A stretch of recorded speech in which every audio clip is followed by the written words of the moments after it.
মঙ্গলবাৰে আপোনাৰ 4টা গৰু গোহালিৰ পৰা ৰাতি লৈ গ'ল। যাৰ গৰুকেইটা চুৰি হ'ল তাইৰ একমাত্ৰ সংবল আছিলে এই গৰুকেইজনী। এটা খিৰতি গাই আছিলে, মুঠ 4টা গৰু চুৰি কৰি লৈ গ'ল।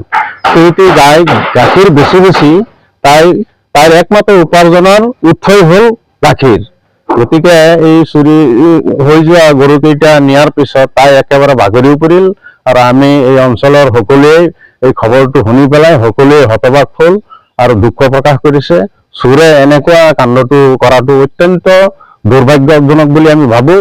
আৰু এই ক্ষেত্ৰত আমি আমাৰ ওচৰত আৰক্ষী চকীত আমি এটা জাননী দিছিলোঁ।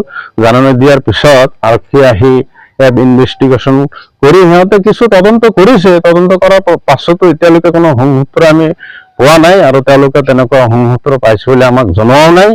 কিন্তু সিহঁতে কিছু আপোনাৰ তদন্ত অব্যাহত ৰাখিছে।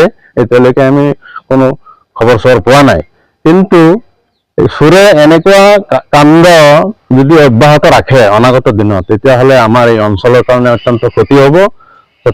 যাতে আপোনাৰ এই চোৰবিলাকক, এনেকে যে চুৰি কৰি আছে, চোৰবিলাকক যাতে আমি অনাগত দিনত আৰু ক'ৰবাত যদি চুৰি হয়, সিহঁতক কঠোৰ শাস্তি প্ৰদান কৰিব লাগে।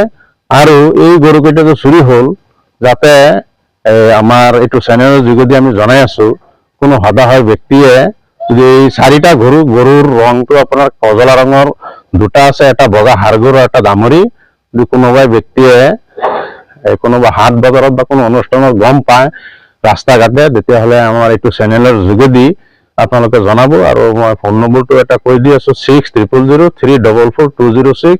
এইটো নম্বৰত আপোনালোকে জনাব বুলি আমি একান্ত আশাবাদী।